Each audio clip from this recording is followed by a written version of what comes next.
Friends இந்த ஸ்நாக்ஸை பாருங்க நான் பார்க்கவே எவ்வளோ ஒரு சூப்பராக இருக்குது. நமக்கு 2 முட்டை இருந்தால் போதும், இந்த அளவுக்கு நமக்கு ஸ்நாக்ஸ் ரெடி பண்ணிக்கலாம். அதுவும் எந்த அளவுக்கு நல்லா சாஃப்டாக இருக்குது பாருங்க. இங்கே பாருங்க எந்த அளவுக்கு நல்லா சாஃப்டாக இருக்குது பார்த்தீங்களா? அந்தளவுக்கு நல்லா வெந்திருக்கும். டேஸ்ட்டும் அந்தளவுக்கு சூப்பராக இருக்கும். நம்ம ஏலக்காய் சேர்த்ததுனால அந்த அளவுக்கு வாசனை, அந்தளவுக்கு டேஸ்ட்டும் சூப்பராக இருக்கும். நீங்கள் வீட்டில் 2 முட்டை இருந்தால் போதும், 2 வாரத்துக்கு தேவையான ஸ்நாக்ஸ் ரெடி பண்ணி வச்சுக்கலாம் வீட்லேயே. குழந்தைங்களும் விரும்பி சாப்பிடுவாங்க. இந்த ஸ்நாக்ஸ் எப்படி செய்யலாம்னு பார்க்கலாமா? Hi friends, welcome to Kerala சமையல். இந்த கேரளா சமையலில் நம்ம ஸ்நாக்ஸ் தான் பண்ண போகிறோம். வாங்க எப்படி செய்யலாம்னு பார்க்கலாம். இப்போ ஒரு மிக்சர் எடுத்துக்கோங்க.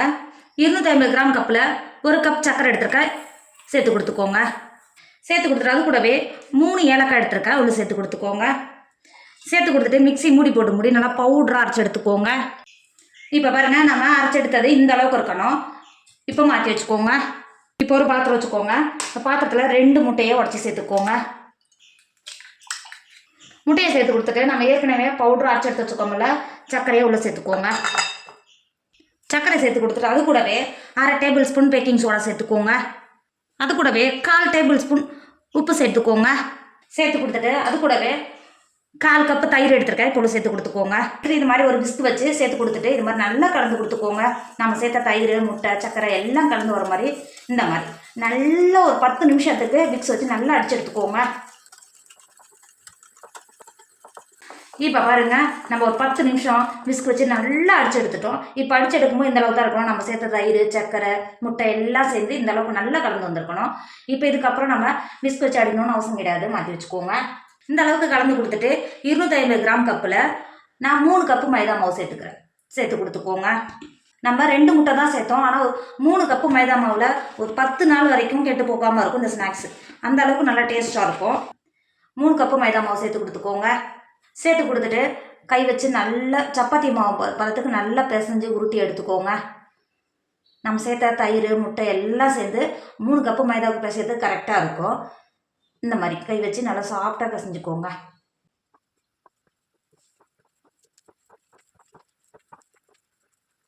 குழச்சி எடுத்தது மாவு இந்த அளவுக்கு இருக்கணும்.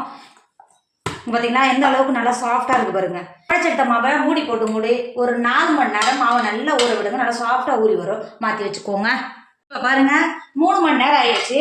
மாவு எந்த அளவுக்கு நல்லா சாஃப்டாக ஊறி இருக்கு பார்த்தீங்களா? இங்கே பாருங்க. இப்போ இந்த அளவுக்கு ஊறின மாவை வெளில எடுத்துக்கோங்க. வெளில எடுத்துட்டு இது மாதிரி கிச்சன் டாப் போலவையோ இந்த மாதிரி கொஞ்சமாக மைதா மாவு சேர்த்து கொடுத்துக்கோங்க. சேர்த்து கொடுத்துட்டு நம்ம ஊட்டி வச்சிருக்கிற மாவை சேர்த்து கொடுத்துக்கோங்க.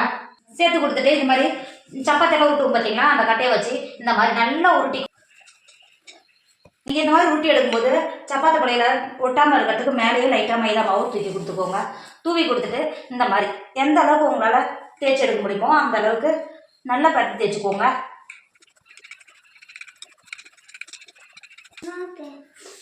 இப்போ பாருங்கள், நீங்கள் தேய்ச்சி எடுத்தது இந்த அளவுக்கு கட்டியாக இருக்கணும். ரொம்ப மெல்லிசாக இருந்தாலும் அந்த அளவுக்கு நல்லா இருக்காது. இந்த மாதிரி தேய்ச்சி எடுத்துகிட்டு தொருக்கு பாருங்கள். இந்த மாதிரி ஒரு கப்பு வீட்டில் இருக்க ஏதாவது ஒரு பாத்திரம் எடுத்துகிட்டு இந்த மாதிரி கட் பண்ணிக்கோங்க. இந்த மாதிரி கட் பண்ணி கொடுத்துக்கோங்க. நீங்கள் அந்த கப்பை வச்சு லைட்டாக இப்படி கட் பண்ணிங்கன்னா போதும், ஈஸியாக கட் பண்ண வந்துடும். இருக்கிறத இதே மாதிரி கட் பண்ணி எடுத்துக்கோங்க.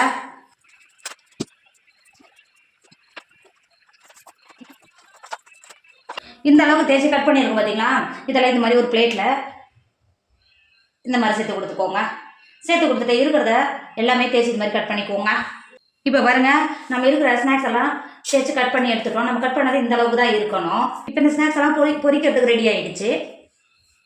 இப்போ பாருங்கள், இரும்பு கடாயில் எண்ணெய் சேர்த்து எண்ணெய் நல்லா சூடாகிடுச்சு. நம்ம கட் பண்ணி எடுத்து வச்சுக்கோமில்ல, இப்போ ஒரு ஸ்நாக்ஸை உள்ளே சேர்த்துக்கோங்க. நீங்கள் சேர்த்த உடனே இந்த அளவுக்கு தான் இருக்கணும். அதுக்கப்புறம் நல்லா பொங்கி வரும். சேர்த்து கொடுத்துக்கோங்க. சேர்த்து கொடுத்துட்டு ஒரு 5 நிமிஷம் அப்படியே இருந்தீங்கன்னா நல்லா பபிள்ஸ் போல நல்லா பொங்கி வரும். சேர்த்து வேக விடுங்க. இப்போ பார்த்தீங்களா, அங்கே பாருங்கள் எந்த அளவுக்கு நல்லா பொங்கி மேலே வருது பாருங்கள். இந்த மாதிரி இருந்தால் நீங்கள் இது மாதிரி எண்ணெயில் லைட்டாக இது மாதிரி எடுத்து கொடுத்துக்கோங்க. இன்னும் நல்லா பொங்கி வெந்து வரும். அடுப்பை லோ ஃப்ளேமில் வச்சுக்கோங்க. இப்போ பாருங்கள் எந்த அளவுக்கு நல்லா பண்ணு போல் எந்த அளவுக்கு நல்லா பொங்கி வந்துருக்கு பார்த்தீங்களா? இப்போ திருப்பி சேர்த்துட்டு ஒரு 2 செகண்ட் நல்லா வேக விடுங்க. இந்த அளவுக்கு நல்லா கோல்டன் கலர் ஆகிற வரைக்கும் நல்லா வேக விடுங்க. எண்ணெய் குடிக்கிறோம் நீங்கள் நினைக்க வேணாம், எண்ணெய் எதுவும் குடிக்காது. இந்த மாதிரி சேர்த்துட்டு ஒரு 2 செகண்ட் நல்லா வேக விடுங்க. இப்போ பாருங்கள், ஈவனாக எந்த அளவுக்கு நல்ல கோல்டன் கலர் வந்து நல்லா வெந்து வந்துருக்கு பார்த்தீங்களா? இப்போ வெளில எடுத்துக்கோங்க. இருக்கிற ஸ்நாக்ஸ் எல்லாம் இதே மாதிரி பொரிச்சு எடுத்துக்கோங்க. இப்போ பாருங்கள், நம்ம இருக்கிற ஸ்நாக்ஸ் எல்லாம் பொரிச்சு எடுத்துட்டோம். நம்ம ஊற்றின எண்ணெய் அப்படியே தான் இருக்குது, எண்ணெய் எதுவும் குடிக்கல. ஸ்நாக்ஸும் நல்லா பொரிச்சு எடுத்துட்டோம். இப்போ மாற்றிக்கோங்க. இப்போ பாருங்க நம்மளோட ஸ்நாக்ஸ் சூப்பராக ரெடி ஆயிடுச்சு. இதோட டேஸ்ட் அந்த அளவுக்கு சூப்பராக இருக்கும். நல்லா சாஃப்டாக பஞ்சு போல இருக்கும். அந்த அளவுக்கு சாஃப்டாக இருக்கும். நீங்கள் வீட்டில் குழந்தைங்களுக்கு செஞ்சு கொடுத்தீங்கன்னா அவங்க விரும்பி சாப்பிடுவாங்க. இந்த மாதிரி ஒரு டைம் நீங்கள் செஞ்சு வச்சுட்டீங்கன்னா 2 வாரம் வரைக்கும் கெட்டு போகாது. டேஸ்ட்டும் நல்லா சூப்பராக இருக்கும். இந்த மாதிரி உங்களுக்கு நேரம் கிடைக்கிற டைம்லலாம் செஞ்சு வச்சுக்கிட்டீங்கன்னா வீட்டில் இருக்கிற குழந்தைங்க எப்போல்லாம் கேட்குதோ அப்போல்லாம் நம்ம எடுத்து கொடுக்கறதுக்கு கரெக்டாக இருக்கும். கண்டிப்பாக நீங்கள் வீட்டில் ட்ரை பண்ணுங்கள். என்னோட வீடியோ உங்களுக்கு பிடிச்சிருந்தா உங்கள் ஃப்ரெண்டு உங்கள் ஃபேமிலிக்கு ஷேர் பண்ணுங்கள். மறக்காமல் கேரளா சமையல் சப்ஸ்கிரைப் பண்ணிக்கோங்க. தேங்க்யூ.